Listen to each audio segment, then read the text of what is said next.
Hello everyone, रघुवर GK में आप सभी का स्वागत है। आज हम लोग बिहार बीएड एंट्रेंस एग्जाम 2023 से संबंधित टॉप 20 जीके क्वेश्चंस का डिस्कशन करेंगे। साथ ही हम एक एक क्वेश्चन से रिलेटेड फैक्ट्स भी देखेंगे। तो आप वीडियो को लास्ट तक देखें और वीडियो पसंद है तो चैनल को सब्सक्राइब जरूर करें ताकि आगे आने वाले क्लास का नोटिफिकेशन आपको मिलता रहे।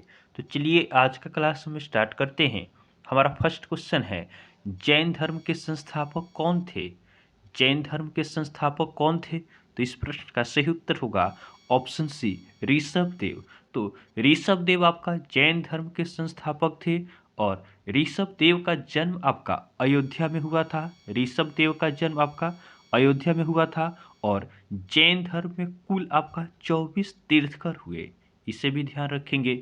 नेक्स्ट क्वेश्चन है, ऋषभ देव का प्रतीक चिन्ह क्या था? ऋषभ देव का प्रतीक चिन्ह क्या था? तो इस प्रश्न का सही उत्तर होगा ऑप्शन ए, सांड। तो ऋषभ देव का प्रतीक चिन्ह आपका सांड था। नेक्स्ट क्वेश्चन है, जैन धर्म के 23वें एवं प्रथम ऐतिहासिक तीर्थकर कौन हुए?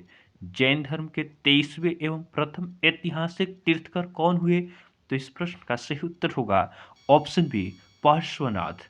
तो जैन धर्म के 23वें एवं प्रथम ऐतिहासिक तीर्थकर हुए आपका पार्श्वनाथ।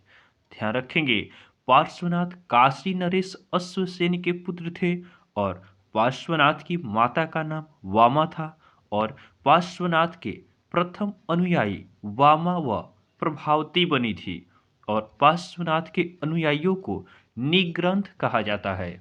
नेक्स्ट क्वेश्चन है, चंपारण आंदोलन किसने प्रारंभ किया? चंपारण आंदोलन यह किनके द्वारा प्रारंभ किया गया? तो चंपारण आंदोलन आपका महात्मा गांधी के द्वारा प्रारंभ किया गया। ऑप्शन ए हमारा सही आंसर होगा। बिहार के चंपारण जिले में महात्मा गांधी की अगुवाई में आपका 1917 में चंपारण आंदोलन प्रारंभ हुआ। नेक्स्ट क्वेश्चन है, भारतीय राष्ट्रीय कांग्रेस की स्थापना किस वर्ष हुई? भारतीय राष्ट्रीय कांग्रेस की स्थापना किस वर्ष हुई? तो इस प्रश्न का सही उत्तर होगा ऑप्शन सी, 1885 में। तो भारतीय राष्ट्रीय कांग्रेस की स्थापना 28 दिसंबर 1885 को बॉम्बे के गोकुलदास तेजपाल संस्कृत महाविद्यालय में हुई थी। ध्यान रखेंगे कहाँ हुई? तो बॉम्बे के गोकुलदास तेजपाल संस्कृत महाविद्यालय में हुई। नेक्स्ट क्वेश्चन है, पटना किस नदी के तट पर स्थित है? पटना किस नदी के तट पर स्थित है? तो पटना आपका गंगा नदी के तट पर स्थित है। ऑप्शन बी हमारा सही आंसर होगा। और पटना आपका बिहार की राजधानी है और बिहार के मुख्यमंत्री नीतीश कुमार है और बिहार के राज्यपाल आपका फागू चौहान है। नेक्स्ट क्वेश्चन देखते हैं, वसा को पचाने में सहायक होता है। वसा को पचाने में सहायक कौन होता है? तो इस प्रश्न का सही उत्तर होगा ऑप्शन ए, लाइपेज। तो वसा को पचाने में आपका लाइपेज सहायक होता है। लाइपेज एक एंजाइम है जो अग्नाशय द्वारा स्रावित होता है और वसा को पचाने का कार्य करता है। नेक्स्ट क्वेश्चन है, मानव का वैज्ञानिक नाम क्या है? मानव का वैज्ञानिक नाम क्या है? तो मानव का वैज्ञानिक नाम आपका होमोसेपियंस है। तो ऑप्शन ए हमारा सही आंसर होगा। और ध्यान रखेंगे, राना टिग्रिना यह आपका मेढक का वैज्ञानिक नाम होता है। यहाँ पे दिया है ऑप्शन सी में बॉस इंडिकस।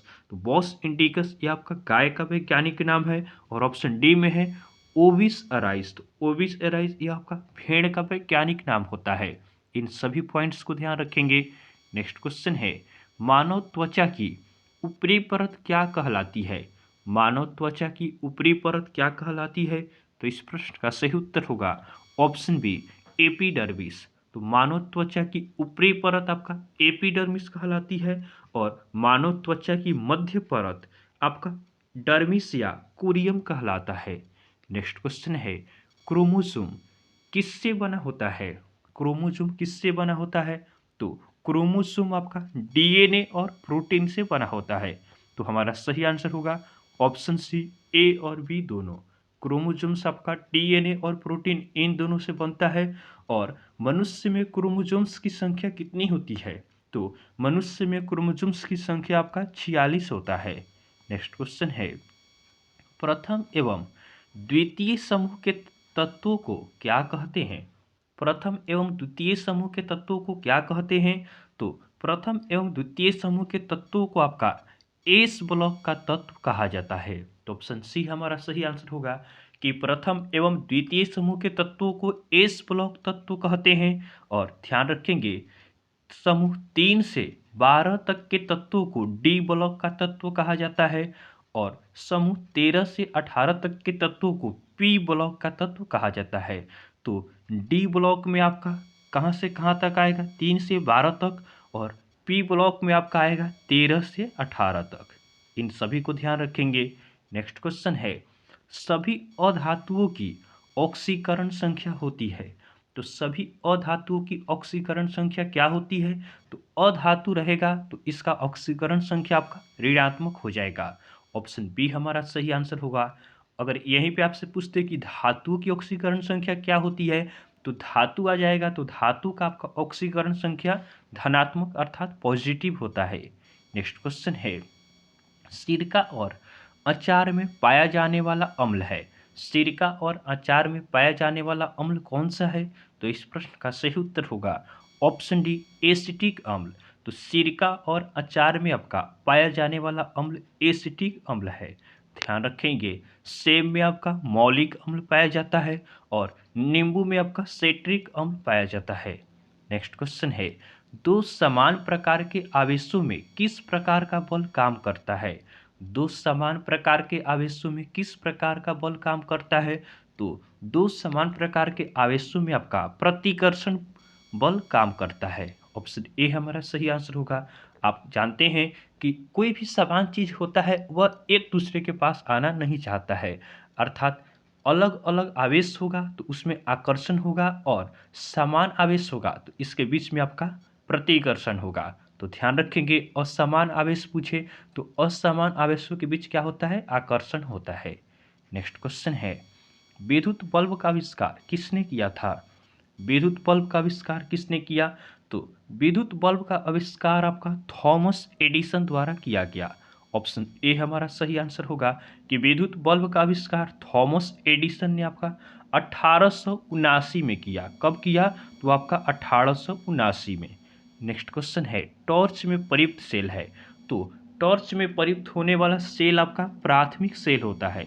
ऑप्शन बी हमारा सही आंसर होगा कि टॉर्च में प्रयुक्त होने वाला सेल यह आपका प्राथमिक सेल होता है। अब प्राथमिक सेल होता क्या है? तो प्राथमिक सेल ऐसा होता है कि इसको एक बार प्रयोग करने के बाद पुनः इसे हम आवेशित नहीं कर सकते हैं, अर्थात यह आपका लिखो फेंको पेन की तरह है कि इसका यूज कर लिए और इसको फेंक दिए। और एक आपका होता है द्वितीयक सेल।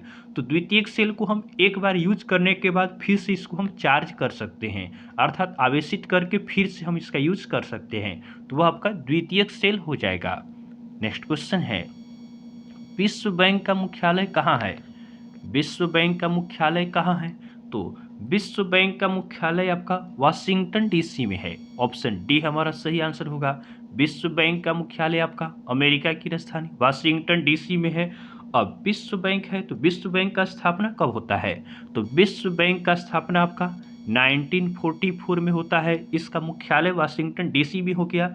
और इसके प्रेजेंट एमपी प्रेसिडेंट कौन है? तो विश्व बैंक के प्रेजेंट एमपी प्रेसिडेंट आपका डेविड मालपास हैं। नेक्स्ट क्वेश्चन है, विश्व की सबसे व्यस्त व्यापारिक नदी कौन सी है? विश्व की सबसे व्यस्त व्यापारिक नदी कौन सी है? तो इस प्रश्न का सही उत्तर होगा ऑप्शन सी, राइन नदी। राइन नदी यह आपका जर्मनी में स्थित है। यह विश्व का सबसे व्यस्त व्यापारिक नदी है। और इसके साथ आप याद रखेंगे कि विश्व की सबसे लंबी नदी नील नदी है और विश्व की दूसरी सबसे लंबी नदी यह आपका अमेजन है। नेक्स्ट क्वेश्चन है, किस महासागर को अर्ध महासागर कहा जाता है? किस महासागर को अर्ध महासागर कहा जाता है? तो इस प्रश्न का सही उत्तर होगा ऑप्शन है हिंद महासागर। तो हिंद महासागर को आपका अर्ध महासागर कहा जाता है और प्यासा महासागर के नाम से आपका अटलांटिक महासागर को जाना जाता है। आज का हमारा लास्ट क्वेश्चन है कि किस ग्रह को प्रथम आधुनिक ग्रह कहा जाता है? किस ग्रह को प्रथम आधुनिक ग्रह कहा जाता है? तो इस प्रश्न का सही उत्तर होगा ऑप्शन डी, अरुण। अरुण अर्थात यूरेनस। यूरेनस को आपका प्रथम आधुनिक ग्रह कहा जाता है। और ध्यान रखेंगे, अरुण को आपका लेटा हुआ ग्रह भी कहा जाता है। और एक प्रश्न और ध्यान रखेंगे जो हमने आपको प्रीवियस क्लास में बताया भी था कि अरुण और वरुण ग्रह को आपका सहोदर भाई के नाम से भी जाना जाता है। तो हमने आज बिहार बीएड एंट्रेंस एग्जाम 2023 में पूछे जाने वाले टॉप 20 जीके क्वेश्चंस का डिस्कशन किया है। अगर आप हमारी सभी क्लासों को पूर्ण करते हैं तो कोई भी ऐसा प्रश्न न होगा जो आपके इससे बाहर एग्जाम में पूछा जाए। तो आपको वीडियो पसंद आया हो तो आप वीडियो को लाइक करें और चैनल को सब्सक्राइब जरूर करें। तो चलिए आज के लिए हम इतना ही रखते हैं, फिर नेक्स्ट वीडियो में आपसे मिलेंगे, तब तक के लिए धन्यवाद।